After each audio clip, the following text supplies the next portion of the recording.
RTB kao odgovorna kompanija koja svojim poslovanjem pokreće ukupna privredna zbivanja, učestvuje u obnovi i izgradnji infrastrukturnih objekata u Boru, Majdanpeku i selima dveju opština.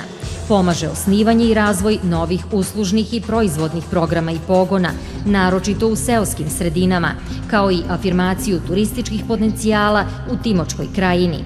Polazeći od činjenice da pozitivne efekte na svetskoj berzi obojenih metala i globalnom finansijskom tržištu ne treba da ubire isključivo RTB, već i građani opština na čijim teritorijama kompanija posluje. Menadžment je odlučio da pomogne opštini Bor u uređenju grada.